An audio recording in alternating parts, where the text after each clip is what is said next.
नमस्कार. मधुरव सीझन 2 भाग 15 मध्ये आपल्या सगळ्यांचं मनपूर्वक स्वागत करते. 15 एपिसोड झाले आपले सीझन 2 मधले, म्हणजे आज 15वा आहे आणि आता 5च एपिसोड राहिलेत.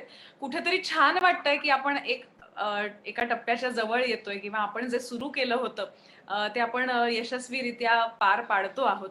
पण त्याचबरोबर आता 5च एपिसोड राहिले असंही वाटतंय कुठेतरी. पण हे शेवटचे 5 एपिसोड खरंच खूप छान आहेत. साहित्यिकदृष्ट्या खूप वेगवेगळे विषय आणि वेगवेगळ्या पद्धतीने त्याची मांडणी होणार आहे, त्यामुळे ते चुकवू नका. उद्याचा आपला रविवारचा जो एपिसोड असतो तो YouTube चॅनलवर, माझ्या मधुरा वेलणकर साटम या YouTube चॅनलवर असतो आणि संध्याकाळी 6 वाजता त्याचा प्रीमियर होतो.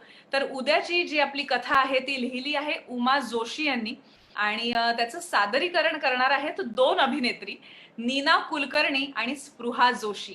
आणि त्यातलं सूत्रधाराचं जे लिखाण आहे ते मी वाचलेलं आहे. त्यामुळे पहिल्यांदाच इतक्या सगळ्यांनी मिळून वाचलेली ही कथा पाहायला विसरू नका, उद्या संध्याकाळी 6 वाजता. आणि आता आपण आपल्या आजच्या भागाला सुरुवात करूया. सगळ्यात आधी आपण पुण्याहून प्रियांका बांकाळे हिने एक कविता लिहिलेली आहे आणि ती मी रोहितला सादर करण्याची विनंती करणार आहे. तर आधी आपण कविता ऐकूया आणि मग आपल्या कवयित्रीशी बोलूया. रोहित. येस. तर ही जी कविता आहे, या कवितेचं नाव आहे लेखणी. जे शीर्षक आहे या कवितेचं ते आहे लेखणी. सागर रूपी मने त्यातल्या भावना जाणणारी तू. सागर रूपी मने त्यातल्या भावना जाणणारी तू. हातात येता क्षणी वही उघडायला लावणारी तू. मनातल्या भावना विचार कोऱ्या कागदावर रेखाटणारी तू. मनातल्या भावना विचार कोऱ्या कागदावर रेखाटणारी तू. अनुभव नाती गोती आठवणी वहीत जपून ठेवणारी तू. अत्याचाराविरोधी लिहिताना ज्वलंत भावना रेखाटणारी तू. अत्याचाराविरोधी लिहिताना ज्वलंत भावना रेखाटणारी तू. लहानग्यांच्या हाती जाताच लिखाणाची गोडी लावणारी तू. कुणाच्या कथा तर कुणाचे काव्य, कुणाच्या कथा तर कुणाचे काव्य वाचकास जपून ठेवणारी तू. कुणाच्या कथा तर कुणाचे काव्य वाचकास जपून ठेवणारी तू. कधी शब्दातून हसवणारी, कधी शब्दातून हसवणारी, कधी डोळा अश्रू आणणारी तू. कागदावर अक्षर उमटवताना, कागदावर अक्षर उमटविताना त्यात आत्मा प्रकट करणारी तू.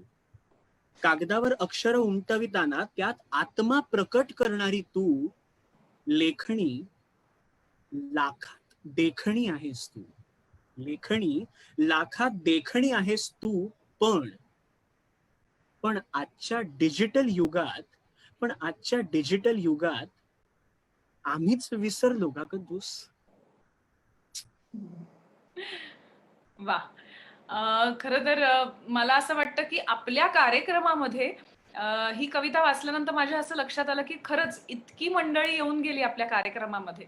म्हणजे मला असं वाटतं जवळजवळ आपण जर मधुरव सीझन 1 आणि सीझन 2 असं दोन्ही भाग पाहिले तर 90हून अधिक लेखकांचं लिखाण आपण या कार्यक्रमामध्ये वाचलेलं आहे. आणि प्रत्येकाची लेखणी वेगळी आहे आणि प्रत्येकाची लेखणी लेखक म्हणून त्यांना आणि प्रेक्षक किंवा रसिक श्रोते म्हणून आपल्याला बरंच काही वेगवेगळं देत असते, वेगवेगळे अनुभव आपण घेत असतो.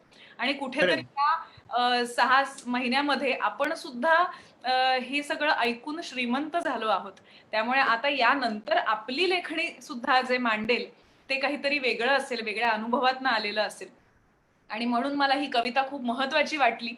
आणि ऍट द सेम टाइम हा बदल खरंच आपल्यामध्ये आहे की टेक्नॉलॉजीमुळे आपण हाताने खूप कमी लिहिलं जातं किंवा कधी कधी सोयीचंही पडतं. म्हणजे त्याचा वापर आपण कसा करतो आहोत हे खूप महत्वाचं आहे.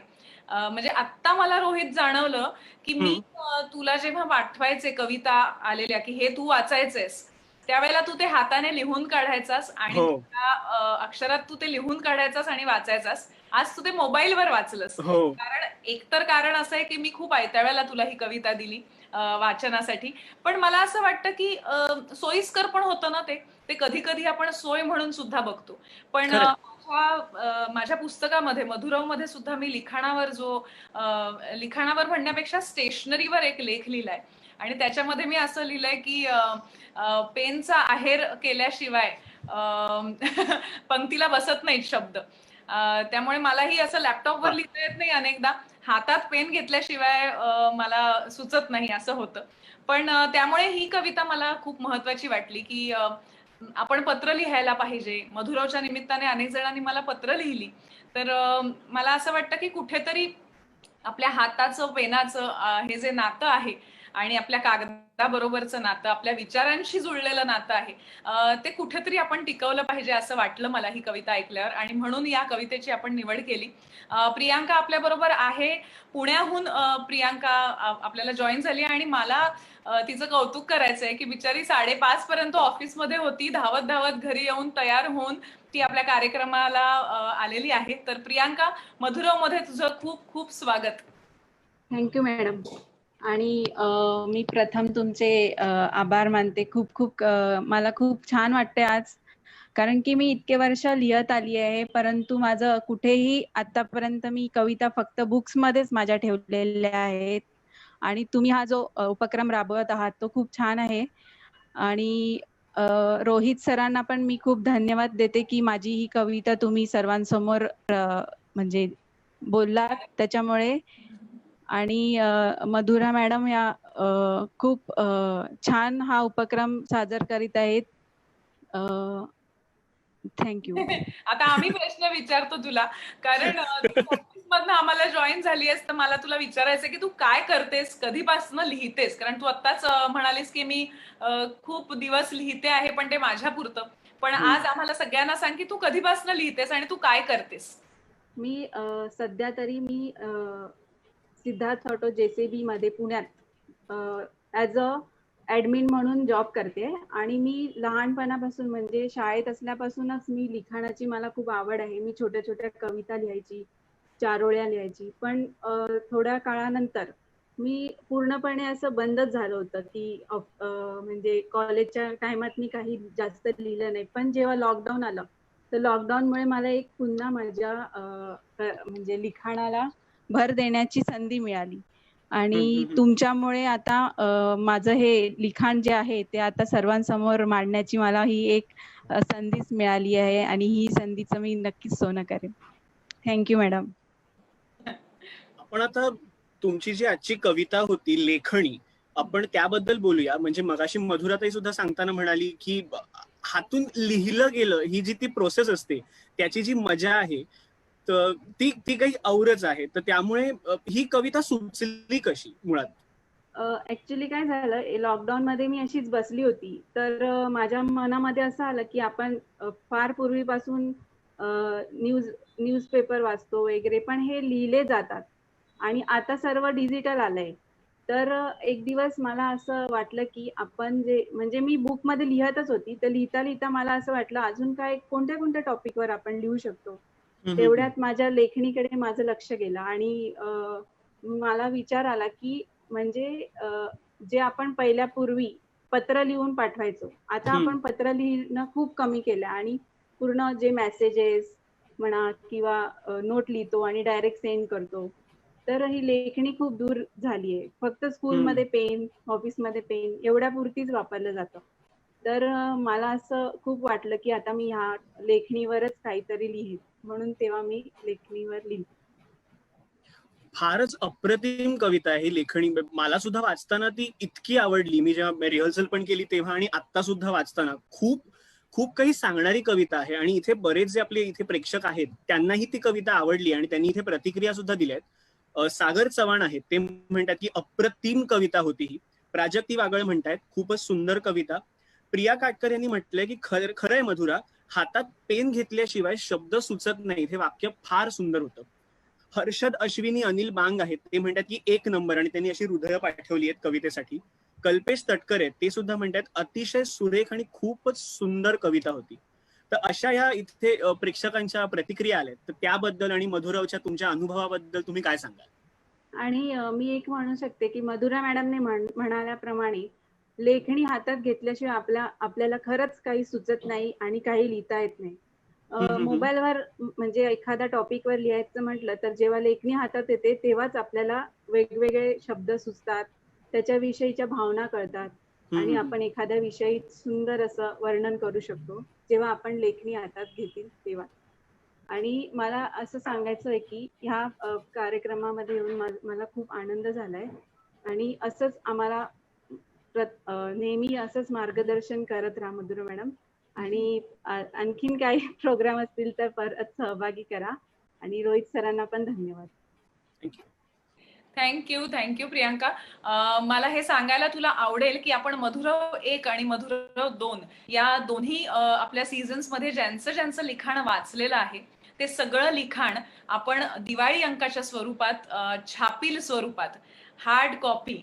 खूप जण मला विचारतात म्हणजे डिजिटल मॅगझिन येणार का? तर नाही, प्रत्येकाची इच्छा असते की आपलं कुठेतरी छापून यावं आणि तो आनंद आपल्या या सगळ्या मित्रमंडळींना मिळावा म्हणून आपण मधुरवचा दिवाळी अंक काढतो आहोत आणि त्याच्यामध्ये तुमच्या सगळ्यांचं लिखाण छापलं जाणार आहे आणि अर्थातच ते अंक तुम्ही घ्याल ह्याची मला खात्री आहे. त्यामुळे ह्या पद्धतीने तुझी कविता फक्त सगळ्यांनी ऐकली असं नाही तर अनेक जण आता वाचतील सुद्धा. त्यामुळे तू इथे आलीस त्याबद्दल तुझे मनापासून आभार आणि खूप खूप धन्यवाद. Thank you madam. आता यानंतर मी एक लेख वाचणार आहे आणि हा लिहिलेला आहे विरारहून अनुजा खानोलकर यांनी. गंमत अशी आहे की तुम्हाला आठवत असेल तर काही म्हणजे सीझन 1 मध्ये काही जणांनी मिळून एक त्यांचा ग्रुप केला होता 6 जणांचा आणि ते 6 जण मिळून लिहायचे. त्या आपण 2 कविता त्यातल्या वाचल्या होत्या. पण त्याही पूर्वी त्यातल्या एका आपल्या मैत्रिणीने हा लेख पाठवला होता आणि त्याच अनुजा खानोलकर आज इथे आपल्या बरोबर आहेत. तर आपण त्यांच्याशी गप्पा मारणार आहोत पण त्याआधी मी त्यांचा लेख वाचते आणि खूप वेगळ्या विषयावरचा आहे पुन्हा एकदा आणि बायकांना जरा जास्त आवडेल पण तरी सुद्धा पुरुषांनी ऐकला तर हरकत नाहीये. तर लेखाचं नाव आहे मी आणि माझी भांडी. भातुकली खेळायच्या वयात हीच चिमुकली भांडी एक दिवस आपल्या आयुष्याचा अविभाज्य भाग बनून जाणार आहेत हे त्यावेळी आपल्या गावीही नव्हतं. लाकडाची सुंदर रंगवलेली बुडकुली वेगळी, स्टीलचा सेट वेगळा, पितळेची भांडी वेगळी, अशी वेगवेगळ्या प्रकारची भातुकली त्या बालवयात माझ्या एका बास्केटमध्ये विराजमान होती. त्यातच पुढे हौसेने फ्रीज घेतला, मिक्सर घेतला, टीव्ही घेतला, सोबत आजूबाजूचे सवंगडी साथीला. मग काय तासन तास त्या खेळात सर्व रमून जायचो. नंतर पुढे भातुकलीच्या वयातून थोडे मोठे झाल्यावर खऱ्या भांड्यांशी सामना करायला लागला तेव्हा त्याबद्दल जास्तच ओढ वाटायला लागली. आईला मदत करता करता तिच्या स्वयंपाकघरात स्वतःच्या आवडीची भांडीही मी हट्टाने आईला घ्यायला लावू लागले. त्या काळात बोवारीण यायची. तिला जुने कपडे दिले की ती तिच्याकडची भांडी आपल्याला द्यायची. त्या देवाणघेवाणीत पण एक वेगळीच मजा असायची. त्या जुन्या कपड्यातून मिळालेल्या भांड्यांवर जरा जास्तच प्रेम असायचं. कोणी त्यावेळी विचारलंच की कुठून घेतला ग हा डबा, तर बोवारणीकडून घेतला सांगायला अभिमान वाटायचा. ऐकणाऱ्याच्या चेहऱ्यावर पण कौतुक मिश्रित भाव असायचे. पुढे स्वतःचा संसार सुरू झाल्यावर घरात असलेली भांडी कमीच वाटायला लागली. मला वाटतं की ही बहुतेक एक स्त्री सुलभ भावना असावी. प्रत्येक स्त्रीला घरात एका कढईत समाधान मिळत नाही. 2-3 प्रकारच्या कढया तरी हव्यातच.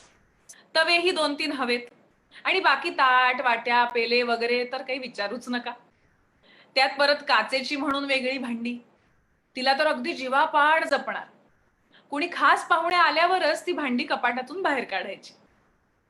कोणाला कुठल्या ताटात जेवायला आवडतं, कोणाला कुठल्या कपातून चहा प्यायला आवडतो हे त्याचमुळेच लक्षात राहतं. कारण आपलं आपल्या भांड्यांवर प्रेम असतं. इतकंच काय, नुसतं ते भांड हातात घेतल्यावर कळतं की ते आपलं आहे की शेजारणीचं आहे. एखादा डबा सापडला नाही तर जीव कासावीस होतो. एकदा ट्रेनमध्ये चढताना माझ्या हातातली पिशवी खाली पडली ज्यात माझा नवीनच घेतलेला टप्परवेअरचा डबा होता. खूप बेचैन होते मी त्यानंतर, त्या डब्याच्या आठवणीमुळे. थोडेच दिवसात त्या डब्याचं आणि माझं एक वेगळंच नातं जोडलं गेलं होतं ना. नोकरी करत असताना तो डबा उघडला की लेकीची, नवऱ्याची आठवण यायची. त्याच डब्यातून मैत्रिणींसाठी पण काही आवर्जून बनवून नेलेलं होतं. काही भांडी माझ्या घरातल्या माणसांची कायमची आठवण देतात. माझ्या मावशीने मला एकदा गोड लोणचं आवडतं म्हणून तिच्या घरातली भरलेली बरणीच उचलून दिली होती. अगं इतकं कशाला, थोडंसंच दे, असं मी म्हणाले तर म्हणते कशी, अगं जा घेऊन, मी परत बनवीन, तू थोडीच परत परत येणार आहेस. मावशी गेली पण ती बरणी अजून तशीच आहे. मी फक्त ती गोड्या लोणच्यासाठीच वापरते. काही भांड्यांवर देणाऱ्या माणसांचं नाव आणि कार्यक्रमाचं नाव, तारीख असं सुद्धा असतं. अमुक तमुकच्या बारशानिमित्त ह्यांकडून सप्रेम भेट इत्यादी. ती तारीख बघितली की तो दिवस, ती माणसं, ती केलेली मज्जा आठवते आणि काळ किती झरकन पुढे गेला ह्याची जाणीव होते. भातुकलीच्या खेळापासून मांडलेला हा डाव खऱ्या संसारातही आपण तितक्याच समरसतेने खेळतोय याचं मनाला एक वेगळंच समाधान मिळतं. अनुजाताईंनी लिहिलेला हा लेख, मी म्हटलं तसं की प्रत्येक बाईला हे अगदी जाणवलं असेल. खरंच मला सुद्धा हे वाचताना जाणवलं की आम्ही खूप घराबाहेर असणाऱ्या ज्या मुली आहोत किंवा काम करणाऱ्या मुली आहोत त्यांना सुद्धा आपापल्या त्या पर्टिक्युलर भांड्याची, डब्याची, सगळ्यांची अशी एक त्यांच्याबरोबर एक नातं जुळलेलं असतं. त्यामुळे हा अगदी लेख वाचता क्षणी खूप रिलेट झाला. तर आता आपण अनुजाताईंना घेऊन येऊया. अनुजाताई, मधुराव मध्ये तुमचं खूप खूप स्वागत. नमस्कार. सर्वप्रथम तुमचं खूप अभिनंदन की तुम्ही हा खूप छान प्लॅटफॉर्म चांगल्या आमच्यासारख्या नवोदित लेखकांना देताय. तुमचं पुन्हा एकदा अभिनंदन, कारण तुम्ही दुसऱ्यांना मला ह्या कार्यक्रमात येण्याची संधी देताय. आणि खरोखर तुम्ही आता जे माझ्या लेखाचं वाचन केलं ते वाचताना काही क्षण मी एकदम हरवूनच गेले. म्हणजे माझ्या लक्षातच आलं नाही की आता तुमचं हे वाचन संपते आणि आता पुढे तुम्ही मला प्रश्न विचारणार आहात. तर खूप छान वाटतं आणि खूप वेगवेगळ्या विषयांवर तुम्ही मधुराताई हे जे प्रेझेंट करता ते खूपच छान आहे. मला खूप आवडतं. थँक्यू अनुजाताई. आणि मला तुम्हाला सगळ्यांना एक गंमत सांगायला आवडेल, कारण खूप जणांना हा प्रश्न पडेल की मधुराताईंनी दुसऱ्यांदा कसा चान्स दिला. कारण मी कोणालाच दुसऱ्यांदा चान्स देत नाही, कारण जास्तीत जास्त नवीन मंडळींना या कार्यक्रमातनं पुढे यावं असं वाटत असतं. त्यामुळे पण आता तुम्हाला मी सांगते गंमत काय झाली. आपण जो कार्यक्रम केला, ज्या वेळेला 6 जण आली होती, त्याच्यामध्ये एकतर गीता देसाई असं नाव माझ्याकडे लिहिलेलं होतं. हे त्यांचं माहेरचं नाव आहे. आणि हा लेख भांड्यांचा वाचल्यावर मला आवडला आणि त्याच्यावर अनुजा खानोलकर नाव लिहिलं होतं. हे त्यांचं सासरचं नाव आहे. तर मी अनुजाताईंना फोन केला आणि त्यांना फोन लावल्यानंतर त्यांनी मला ही आठवण सांगितली की अहो असं असं आहे. म्हटलं आता ठीक आहे, हरकत नाही, पण इंडिव्हिज्युअली तुम्ही पाठवला होतात आणि लेखही छान होता, त्यामुळे नक्कीच मला हा वाचायला खूप मजा आली. पण त्यावेळेला 6 जणांमध्ये खरंच फार छान गप्पा मारता आल्या नव्हत्या. त्यामुळे आज मला नक्की सांगा की तुम्ही काय करता आणि कधीपासून लिहिता. ऍक्च्युली मी लिहिते वयाच्या 14व्या वर्षापासून. पण मी सायकोलॉजी घेऊन MA केलं आणि त्याच्यानंतर मी जवळजवळ 10 वर्ष मेंटली रिटार्डेड मतिमंद मुलांबरोबर काम केलं शाळेमध्ये एका आमच्या विरारलाच. आणि त्याच्यानंतर मग काही पर्सनल कारणांनी मी नोकरी सोडली, पण त्यामुळे मला लिहिण्याचा वेळ जास्त मिळाला आणि मग नंतर मग फक्त लेखन आणि लेखन वेगवेगळ्या विषयांवरचं मी आतापर्यंत करते आहे. म्हणजे लेख म्हणा, कविता म्हणा किंवा कथा म्हणा, अशा प्रकारचं मी लिहिते आणि मला लिहायला आवडतं. वा, फारच छान. आणि मी ऍक्च्युली ना म्हणणार होतो मग अशी माहिती आहे, मधुराताई हा किस्सा सांगत होती की कसं काय सिलेक्शन, तर मी चिटिंग केली तुम्ही म्हणजे असं म्हणणार होतो. बट काही हरकत नाही. त्यानिमित्ताने हा एक खूप अप्रतिम लेख आम्हाला वाचता आला, ऐकता आला. तर हा लेख कसा काय सुचला, प्रोसेस काय होती? प्रोसेस अशी काही माझ्याकडे कुठल्याच विषयाची नसते. कसं असतं, आता जसं मगाशी ती लेखणी कविता जेव्हा मी ऐकत होते तेव्हा माझ्या मनात असा विचार आला की खरोखर म्हणजे जेव्हा सुचतं आणि कागदावर जे लिहिण्याचं जे एक हे असतं फिलिंग ते वेगळंच असतं. आज इंटरनेटच्या जगात कसं आपल्याकडे मोबाईल असतो, पण जेव्हा हे काहीतरी सुचतं, आता बोवारणीचा जसा हा लेख आहे ना, तो मला कसा आणि का सुचला मला आठवत नाही. कदाचित ती गोड्या लोणच्याची बाटली माझ्या हातात आली, त्या सगळ्या आठवणी रिकलेक्ट झाल्या म्हणून तो लिहिला गेला असेल.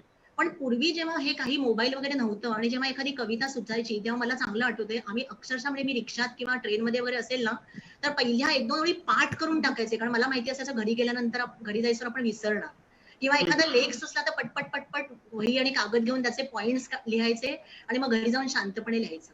हे असं आमचं काम होत होतं. आणि पण आता सगळं खूप सोपं झालेलं आहे. आता हातात मोबाईल असतो, रेकॉर्ड करायचं की झाली कविता तयार किंवा लेख तयार.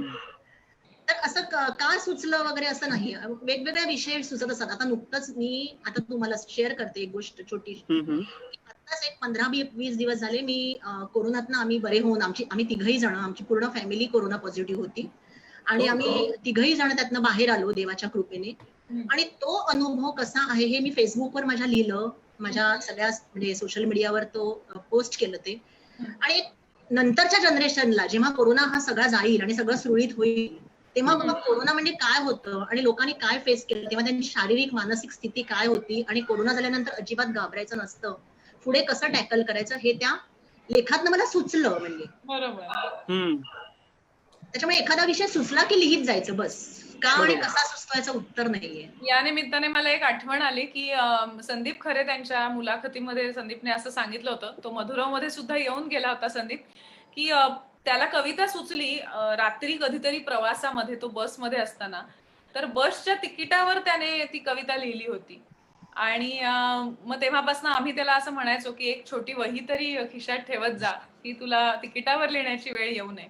पण मला असं वाटतं ज्या वेळेला ते स्फुरतं त्यावेळेला ते जर कुठेतरी नोंद करून आपल्याला ठेवता आली तर खूप चांगली गोष्ट आहे ही. आणि आपण जे सगळे लेखक मंडळी आहेत इथे जे ऐकता आहेत त्यांनी पण हे कायम लक्षात ठेवा की आपल्या पर्समध्ये पेन आणि एक छोटी वही म्हणा काहीतरी असावं. कधी काय बघून काय सुचेल ते आपल्याला सांगता येत नाही, पण ते आपण लिहून ठेवलं तर ते नंतर फुलवताही येतं.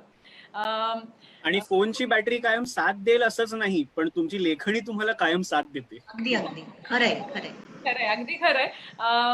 मला सांग रोहित, प्रतिक्रिया काय आल्या आहेत? म्हणजे जरी भांडी आणि भातुकली असे जरी विषय असले तरी सुद्धा काय म्हणणं आहे लोकांचं आपण ऐकूया. इथे खूप प्रतिक्रिया आहेत. लोकांना हा लेख खूप आवडलाय, पण त्याआधी मी माझी एक आठवण सांगायची आहे तुम्हाला सगळ्यांना. मी आणि माझा भाऊ जेव्हा लहान असताना एकत्र खेळायचो, ते म्हणजे जी आय जो आणि हे सगळं, त्यासोबत आमचा खेळ एक हा सुद्धा होता की आम्ही दोघं मिळून भातुकली सुद्धा खेळायचो. आईची सगळी जी भातुकली होती त्यासोबत आम्ही दोघं खेळायचो, असं इमॅजिनरी जेवण वगैरे बनवून आई बाबांना खायला घालायचो. मग आजीकडे गेलो की ऍक्च्युअल भांड्यांसोबत भातुकली खेळायचो. सो हा लेख ऐकून ती एक आठवण ताजी झाली. आणि आता मी प्रतिक्रिया ज्या आहेत त्या तुम्हाला सांगतो.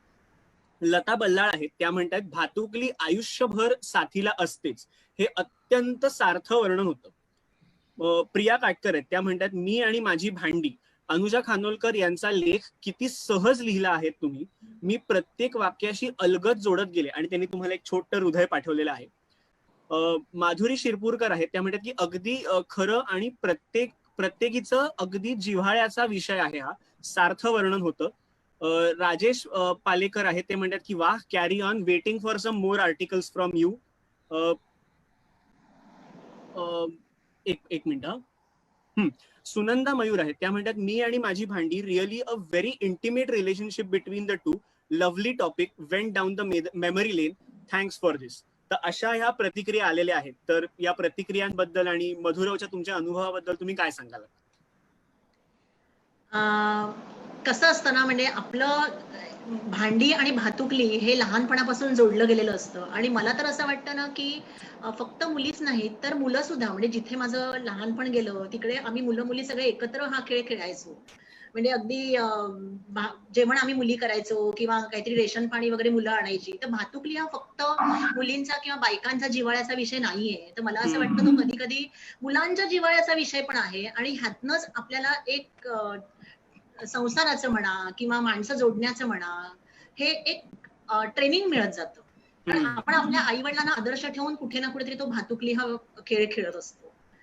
आणि ती एक छोटीशी फॅमिली बनून जाते. आणि मग त्यातनंच आपल्याला पुढे मोठ्या आयुष्यात गेल्यानंतर कसं करायचं, कसं वागायचं, बसायचं याचे धडे मिळतात, असं मला वाटतं. वा. खूप मजा आली आणि मला हा विचारही अगदी मान्य आहे, कारण माझ्या मुलाला सुद्धा मी ही सगळी अशी पितळ्याची, लाकडाची भातुकली आणून दिली होती आणि तो सुद्धा असं चहा वगैरे करून आम्हाला द्यायचा. त्यामुळे मुळात हा खेळ आहे आणि संसार हा एका बाईने मांडायचा नसतो, तर कुटुंबातल्या प्रत्येकाने मांडायचा असतो. त्यामुळे प्रत्येकाला लहानपणापासनं हा अनुभव घ्यायलाच हवा. इतका छान लेख आम्हाला वाचता आला, त्याबद्दल खूप खूप मनापासून अनुजाताई तुमचं कौतुक आणि आभार. धन्यवाद. आणि आता आपल्या आजच्या भागाची शेवटची मैत्रीण आपल्या समोर येणार आहे, पण त्याआधी तिची कविता मी वाचणार आहे. पुन्हा एकदा म्हणजे कुठेतरी आपण हे जे सगळं वाचन करतोय, तर आपण लेखणीविषयी बोललो, भांड्यांविषयी बोललो आणि आता हा जो विषय आहे तो सुद्धा वेगळा आहे. आणि मला असं वाटतं की आपण नेहमी सुंदर गोष्टी असतात किंवा खूप ऑब्वियस गोष्टी असतात ज्या छान आहेत, मस्त आहेत, त्याविषयी आपण अनेकदा बोलतो. मग ती फुलं असतील किंवा मग एखादा गोड पदार्थ असेल किंवा सुंदर दिसणारं व्यक्तिमत्व असेल किंवा चांगलं लिहिणारं व्यक्तिमत्व असेल, जे छान आहे, दिसायला छान आहे किंवा ज्याचा इम्पॅक्ट खूप छान येतो, त्याविषयी आपण नेहमी छान छान बोलत असतो. पण कधीतरी अशाही काही गोष्टी असतात की कदाचित त्यांच्याकडे आपण दुर्लक्ष करतो, कारण त्या छान दिसत नाहीत, छान भासत नाहीत, पण त्यांचंही मन असतं, त्यांनाही काहीतरी सांगायचं असतं. अशाच आशयाची ही कविता आहे. आधी कविता वाचते आणि मग आपण कवितेविषयी आणि कविता लिहिली आहे तिच्याशी असं बोलूया. कवितेचं नाव आहे निवडुंग. निवडुंग आपल्याशी बोलतंय अशा पद्धतीने ही कविता लिहिलेली आहे. मी मगाशी म्हटलं तसं की गुलाबाविषयी, जाईजुईविषयी, चमेलीविषयी आपण बोलतोच, पण निवडुंगाविषयी आपण बोलत नाही. पण त्याचंही मन काहीतरी सांगतंय आपल्याला. निवडुंग. आयुष्य हे माझं भरलं आहे काट्यांनी. आयुष्य हे माझं भरलं आहे काट्यांनी, पण त्यामागील मृदू गर जाणलाय का कोणी? आयुष्य हे माझं भरलं आहे काट्यांनी, पण त्यामागील मृदू गर जाणलं आहे का कोणी? प्रखर उन्हात शुष्क जमिनीत तग धरून उभा राहतो मी. प्रखर उन्हात शुष्क जमिनीत तग धरून उभा राहतो मी, पण माझ्या जगण्याचा संघर्ष जाणलाय का कोणी? प्रखर उन्हात शुष्क जमिनीत तग धरून उभा राहतो मी, पण माझ्या जगण्याचा संघर्ष जाणलाय का कोणी? गुलाबाला काटे असतात तरी मोहात पडता त्याच्या तुम्ही. गुलाबाला काटे असतात तरी मोहात पडता त्याच्या तुम्ही. मी जरी काटेरी असलो तरी माझ्यातलं सौंदर्य टिपलंय का कोणी? आयुष्य हे माझं एकाकी काढतो मी. आयुष्य हे माझं एकाकी काढतो मी, पण माझ्यापासून जगण्याची कला शिकलायत का कोणी? फारच छान. आयुष्य हे माझं एकाकी काढतोय मी, पण माझ्यापासून जगण्याची कला शिकलायत का कोणी? आयुष्यात माझ्याही बहर येतो मला कधीतरी. आयुष्यात माझ्याही बहर येतो मला कधीतरी. मी पण ह्याच निसर्गाचा वाटेकरी. मी पण ह्याच निसर्गाचा वाटेकरी, हे तरी जाणलंय का कधी? खडतर काटेरी जीवनात माझ्या आशेचा फुलोरा फुलवतो मी. खडतर अशा काटेरी जीवनात माझ्या आशेचा फुलोरा फुलवतो मी. आयुष्य हे कसं फुलवावं, आयुष्य हे कसं फुलवावं, हे माझ्याकडून शिकलंय का कोणी? आयुष्य हे माझं भरलं आहे काट्यांनी, पण त्यामागील मृदुगर जाणलाय का कोणी? जाणलाय का कोणी? वा वा वा गोड वा. कविता आहे ना? खूप गोड आहे. आणि निवडुंग असं डोळ्यासमोर उभं राहिलं आणि खरं सांगू म्हणजे मी अतिशयोक्ती होईल, पण आपण हे करू शकत नाही कारण निवडुंगाला काटे असतात. पण अक्षरशः असं वाटलं की आत्ता जाऊन निवडुंगाला एक मिठी मारावी. इतकं हो. सुंदर कविता वाचल्यानंतर मला वाटलं. आणि खरंच की आपण जे कदाचित कठीण आहे, काटेरी आहे, त्याच्या मागे काय आहे ह्याचा विचार केला जात नाही. जे पटकन सुंदर आहे, छान आहे, सोपं आहे, त्याच्या मागे आपण, मी म्हटलं तसं, त्याच्या मागे जाणं किंवा त्याचं कौतुक करणं किंवा त्याच्या मोहात अडकणं हे फार सोपी गोष्ट आहे. पण असा काहीतरी विचार करून ते इतक्या छान मांडलंय. तर प्राजक्ता चापोरकर उमक हिने लिहिलेली ही कविता आहे. तर आपण आधी प्राजक्ताला घेऊन येऊया. प्राजक्ता, मधुरव मध्ये तुझं खूप खूप स्वागत. धन्यवाद. तू नवी मुंबईला वाशीला राहतेस आणि ही कविता मला खूप आवडली. तर काय सांगशील, तू काय करतेस आणि कधीपासून लिहितेस? मी हाऊसवाईफ आहे, पण हॅलो, हा हा बोल हा ना. हा मी हाऊसवाईफ आहे. लिखाणाचं म्हणाल तर मी फार कधी काही लिहिलेलं नाहीये. आत्ताच लिखाणाला सुरुवात केली आहे आणि हाऊस म्हणून लिहिते. फार अजून त्याच्यातलं काही कळत सुद्धा नाही, पण जे सुचतं ते लिहिण्याचा प्रयत्न करते. आपण ना मधुरव मध्ये सीझन 1 मध्ये आपल्याकडे काही जण मार्गदर्शन करायला आले होते. दिलीप प्रभावळकर आले होते, मंगला गोडबोले आल्या होत्या, स्वानंद किरकिरे, संदीप खरे आले होते आणि त्या सगळ्यांनी असं सांगितलं की सुरुवात करा आणि लिहित राहा, सराव करत राहा आणि खत पाणी घालत राहा तुमच्या या कलेला. तर मला असं वाटतं की आता सुरुवात जरी तू केली असशील तरी सुद्धा लिहित राहा, व्यक्त होत राहा आणि मला असंही वाटतं की भाषा हा सुद्धा एक महत्वाचा विषय आहे. अनेकदा मला असं लक्षात आलं की लिहिताना भाषा छान असते पण बोलताना नसते. हरकत नाही, बोलताना भाषा वेगवेगळी असू शकते आणि जी भाषा तुम्ही बोलाल ती छान बोलावं असं सगळेच जण सांगतात आणि आम्ही कलाकार आम्हाला तर सगळेच जण सांगतात की कुठलीही भाषा बोला पण जी भाषा बोलाल ती चांगली बोला. तर मराठी भाषेविषयी मला असं खूप वाटतं, आता मी खरं तर प्राजक्ता थोडंसं डायव्हर्ट करते, पण मला असं वाटतं की ही भाषा जी आहे, आपण ज्या भाषेमध्ये आपण व्यक्त होतो, लिहितो, ती भाषा आपण वाचायला हवी. त्यातले चांगले शब्द, त्याचा उच्चार आणि त्यानुसार कारण उच्चार का तर आपण कविता लिहितो त्यावेळेला मीटरमध्ये बसवायचं असेल तर त्याचा उच्चार करेक्ट व्हायला पाहिजे. आपण खूप जुन्या कविता जर छंदातल्या कविता पाहिल्या तर ऱ्हस्व दीर्घ चा जो उच्चार असतो त्यानुसारच ते मीटरमध्ये बसतं. ते जर तुम्ही चुकवलं तर ते मीटरमध्ये बसत नाही. तर या भाषेचा अभ्यास करणं फार महत्वाचं आहे. नॉट नेसेसरी अगदी मराठी आणि मराठी बाणाकडून मराठी भाषा असं माझं म्हणणं नाहीये. इंग्लिशमध्ये लिहा, हिंदीमध्ये लिहा, अजून कुठल्या भाषा तुम्हाला येत असतील लिहा. साहित्यामध्ये खूप जणांनी खूप काही काही करून ठेवलंय ते वाचा आणि आपली भाषा सुधारायचा प्रयत्न करा असं मला या निमित्ताने सगळ्यांनाच सांगायचंय. कारण अनेकदा जेव्हा मी वाचते त्यावेळेला विषय छान असतो, कल्पना छान असते, पण लिखाणामध्ये खूप चुका असतात, मग ते वाचता येत नाही असंही होतं. तर मला या निमित्ताने सांगायचंय की खतपाणी घालणं म्हणजे काय, तर नुसते आपले विचार आहेत मी लिहिले असं नाही, तर त्याला एक दिशा द्या. छान वाचा, ऐका, भाषेवर थोडंसं काम करा. तर नक्कीच तुम्हालाच त्यातनं अजून व्यक्त व्हायला आवडेल आणि ते अजून तुम्ही दर्जात्मक करू शकता असं मला वाटतं. त्यामुळे या निमित्ताने मी फक्त ही आठवण करून दिली की भाषेवर सुद्धा प्रेम करा. जी भाषा असेल व्यक्त होण्यासाठी त्या भाषेचा अभ्यास करा आणि खतपाणी घालत राहा. त्यामुळे प्राजक्ता तुला एवढंच सांगेन की तुला सुचू लागलेलं आहे आणि खूप छान सुचतंय, तर जे सुचतंय ते नक्की तू मांडत जा. आणि ह्या कवितेविषयी सुद्धा आम्हाला सांग की ही कविता, हा विषय तुला कुठून सुचला आणि हे मांडताना काय प्रोसेस होती तुझ्या मनामध्ये ते आम्हाला ऐकायला आवडेल. ही कविता खरं सांगायचं तर आपल्या मोबाईलवरती आजकाल गुगल वरून जे फोटोज येतात, तर माझ्या स्क्रीनवरती निवडुंगाचा एक फोटो स्क्रॉल झाला आणि तो वाळवंटातला निवडुंगा, तो फोटो इतका सुंदर होता की तो फोटो बघून मला असं वाटलं की याच्यावरती काहीतरी लिहावं आणि लिहायला सुरुवात केली. आणि वेळ जर का म्हणाल तर तेव्हा खरं मी मुलाचा अभ्यास घेत होती, पण तरी ते शब्द सुचत गेले, ते फोटो बघून लिहित गेली आणि जे काही लिहिलं ते आज तुमच्या सगळ्यांसमोर आहे. एक प्रयत्न केला फक्त लिहिण्याचा आणि तो फोटो बघूनच मला ही प्रेरणा मिळाली लिखाणाची. पण नाही, तो नुसता प्रयत्न नाहीये, ती कविता खरंच खूप सुंदर आहे. आम्हाला दोघांनाही, रादर सगळ्यांनाच इथे ती कविता खूप आवडली. इथे सगळे जे आपला आजचा कार्यक्रम ऐकतायत, बघतायत, त्यांनाही ही कविता खूप आवडली आहे. मी त्यांच्या प्रतिक्रिया सांगतो ज्या आल्यात त्या. मीनल खेडकर आहेत, त्या म्हणतात क्या बात है, व्हेरी नाईस लाईन्स. कपिल उमक आहेत, ते म्हणतात खूपच सुंदर.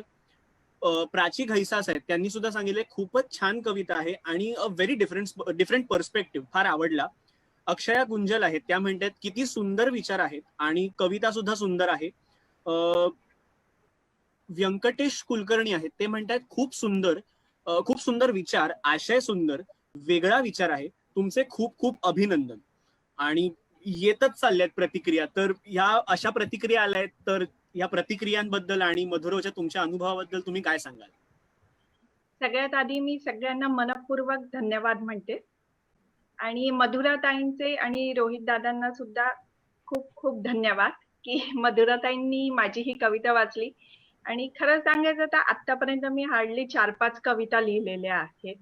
पण त्याच्यातच माझा पहिल्या या कवितेचा एवढा मोठा मंच ताईंनी माझ्यासाठी या मोकळा करून दिला. खूप मोठी संधी आहे ही माझ्यासाठी ताईंनी दिलेली. तर त्याच्यामुळे ताईंचे खूप खूप आभार.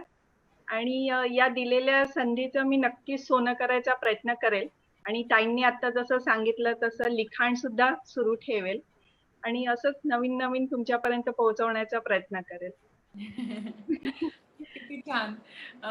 मला असं वाटतं की या निमित्ताने पुन्हा एकदा आज बऱ्याच गोष्टी म्हणजे एक मी सुद्धा काही लेखिका नाहीये, मी एक पुस्तक लिहिलंय, मी खरं तर अभिनेत्री आहे, पण मला जे अनुभव आले, मला जे वाटलं ते मी माझ्या मधुर पुस्तकामध्ये लिहिले. आणि आज मला सांगायला छान वाटतंय की मधुरव सीझन आपण 1 आणि 2 सुरू केला, त्याच्यात मी थोडंसं लिखाण वाचलं, पण त्याच्यामध्ये हे जे मार्गदर्शन आपल्याला सगळ्यांना मिळालंय ते आज पुन्हा थोडंसं रिवाईज झालं. आणि आता पुढे लिहिताना या सगळ्याचं काय म्हणूया आपण, सगळ्या गोष्टी एकत्र घेऊन आपल्याला पुढची वाटचाल करायची, असं मलाही एक हुरूप मिळाला आज पुन्हा एक आपण थोडंसं फ्लॅशबॅक मध्ये जाऊन आल्यामुळे.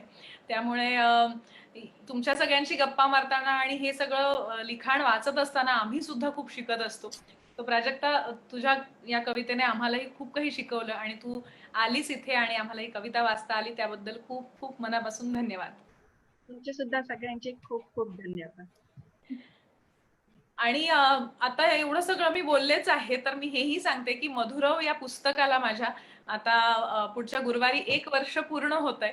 आणि एका वर्षामध्ये करोना इफेक्ट असून सुद्धा माझ्या 2 आवृत्त्या या पुस्तकाच्या आल्या आणि लोकांनी खूप भरभरून प्रेम दिलं, कौतुक केलं, त्याबद्दल सगळ्यांचे आभारही. आणि नक्की हे पुस्तक ज्यांनी घेतलंय त्यांनी वाचा, ज्यांनी नाही घेतलंय त्यांनी रसिक आंतरभारती आणि Amazon दोन्हीकडे हे पुस्तक अवेलेबल आहे, तर नक्की मागवा आणि वाचा आणि मला तुमचे अभिप्राय कळवा. आणि मधुरव 1 आणि मधुरव 2 ह्याचा सुद्धा जो दिवाळी अंक येणार आहे तो सुद्धा 1 नोव्हेंबरला आपण प्रकाशित करणार आहोत. आणि 2 नोव्हेंबर पासून तो तुमच्या सगळ्यांसाठी उपलब्ध असेल. तो कसा उपलब्ध असेल हे मी पुढच्या भागामध्ये सांगेनच.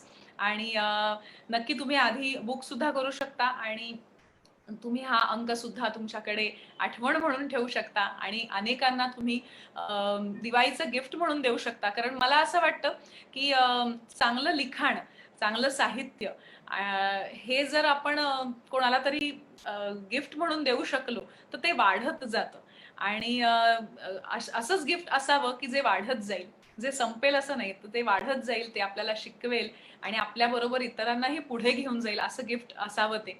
त्यामुळे मी फक्त मार्केटिंग करत नाहीये, तर माझी मनापासून अशी इच्छा आहे की इतकं सगळ्या विविध क्षेत्रातल्या मंडळींनी ह्याच्यामध्ये विविध विषयांवर लिहिलेलं आहे, त्यामुळे नक्कीच आपल्याला हे एनरिच करत राहील, आपल्या कठीण प्रसंगात आपल्याला दिशा दाखवत राहील. अशी काही पुस्तकं असतात ना की जी आपण ठेवतो आणि कधीतरी आपल्याला एखादा असा आपल्या आयुष्यातला प्रसंग येतो की वाईट वाटतंय किंवा कुठली आठवण येते, तर आपण ते उघडून वाचलं की आपल्याला खूप छान वाटतं, आपल्याला उमेद मिळते आणि आपण नव्या जोमाने पुन्हा काम करतो. तर हे पुस्तक नक्कीच तुमच्या काय म्हणतो काय बुकशेल्फ मध्ये ही जागा नक्कीच निर्माण करेल अशी मला खात्री आहे. त्यामुळे याचे अपडेट मी पुढच्या एपिसोड्स मध्ये देत राहीनच. आता 5 एपिसोड राहिलेत. उद्याचा एपिसोड पाहायला विसरू नका. मधुरा वेलणकर साटम या माझ्या युट्यूब चॅनलला संध्याकाळी 6 वाजता लाईव्ह म्हणजे प्रीमियर होणार आहे. आणि पुन्हा एकदा सांगते की कथा लिहिलेली आहे उमा जोशी यांनी आणि सादरीकरण आहे ते नीना कुलकर्णी, स्पृहा जोशी यांनी केलेलं आहे. आणि खूप वेगळ्या पद्धतीची अशी ही कथा आहे, तुम्हाला नक्की आवडेल. त्यामुळे प्रीमियरला आमच्या बरोबर पाहायला नक्की या. आणि तोपर्यंत आपण सगळेच लिहित राहूया, कारण आज आपण खूप सगळ्या गोष्टी जुन्या आठवल्यात. तर लिहित राहूया, वाचत राहूया आणि व्यक्त होत राहूया. धन्यवाद.